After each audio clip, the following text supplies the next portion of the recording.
Voici encore un encastrement destiné à jouer pour les enfants, et c'est un jeu qui ressemble à un jeu de loi. C'est un serpent, mais disons que dans son jeu, c'est un jeu de serpent. Alors, le plus facile est de faire jouer deux enfants ensemble en leur donnant chacun un paquet de réglettes.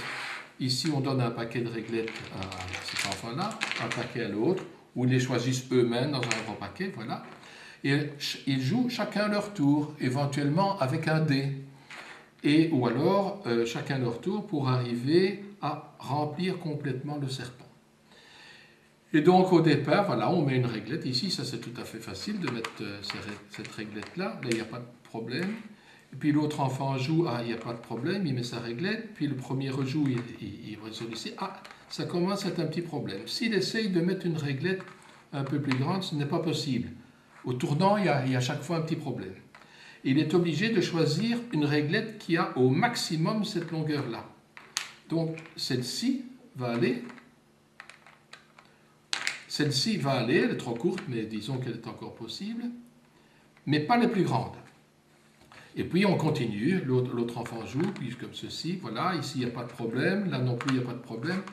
Quand on arrive au tournant suivant, il y a de nouveau une question qui se pose. Est-ce que la réglette que je vais choisir est assez grande, n'est pas assez grande, pour pouvoir, et ainsi de suite, jusque-là. En faisant jouer les enfants par deux, par trois, ils se passionnent. Alors, c'est intéressant de voir que certains enfants vont essayer au plus vite de mettre leurs grandes réglettes, et d'autres pas, d'autres vont garder les réglettes les plus grandes. Et puis, quand on va arriver en fin de jeu, alors là, ça va devenir plus compliqué. Voilà, j'arrive par exemple à un jeu qui ressemble à celui qu'on a fait tout à l'heure. Voilà, ici.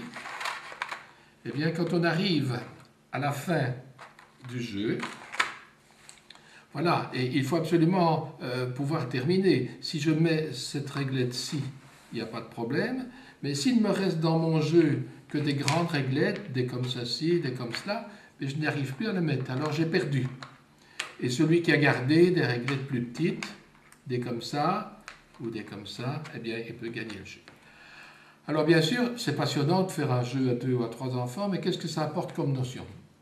Eh bien, chaque fois qu'il y a un tournant, eh bien, ça pose question aux enfants. Ils se disent, voilà, j'ai des réglettes, je peux en mettre quelquefois très facilement, mais à un certain moment, je suis obligé de choisir une réglette qui convient et d'autres qui ne conviennent pas.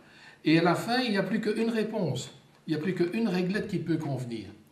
Et ça, c'est une notion qui sera fort intéressante quand on va introduire l'addition. Vous remarquez qu'ici, on a utilisé indifféremment la face avec alvéole, la face sans alvéole. Ça n'a pas beaucoup d'importance parce qu'on ne calcule pas.